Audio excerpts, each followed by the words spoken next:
ভিডিওটি থামিয়ে ৭১ যোগ ২৪ কত তা নির্ণয় করার চেষ্টা করো। ঠিক আছে, এবার আমরা একসাথে এটি করার চেষ্টা করি। তাহলে এখন চিন্তা করি যে ৭১ বলতে আসলে কি বোঝায়। আমাদের এককের ঘরে একটি ১ আছে। একটু বুঝিয়ে বলি, এটি হলো এককের ঘর এবং আমাদের একটি ১ আছে। তাহলে এখানে এটি একটি ১ এবং তারপর দশকের ঘরে আছে ৭। তাহলে আমাদের ১০-এর ৭টি দল আছে। ১, ২, ৩, ৪, ৫, ৬, ৭, ৭টি ১০, ৭টি ১০-এর দল আছে।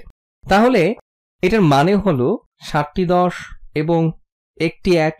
এখানে ৭১টি বাক্স আছে। এখন এর সাথে আমরা ২টি ১০কে যোগ করব। আমরা ২টি ১০কে যোগ করতে যাচ্ছি। তুমি তাদেরকে এখানে দেখতে পাচ্ছ, একটি ১০, দুটি ১০ এবং ৪টি ১। তাহলে এটা কি হবে?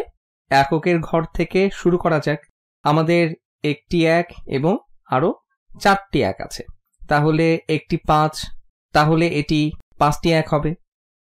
তাহলে এটি হবে ৫টি ১। আমরা তাদেরকে এখানে গুণে দেখতে পারি। এখানে হলো ৫টি একক। একটি একক যোগ ৪টি একক সমান ৫টি একক। তারপর তুমি দশকের দিকে খেয়াল করো, ৭টি দশক যোগ ২টি দশক।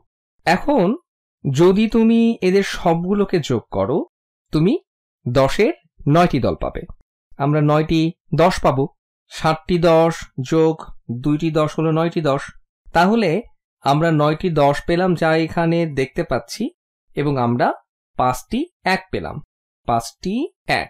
তাহলে ৯টি ১০ এবং ৫টি ১কে অন্যভাবে কি বলা যায়? আসলে এটা ৯৫ এবং শেষ।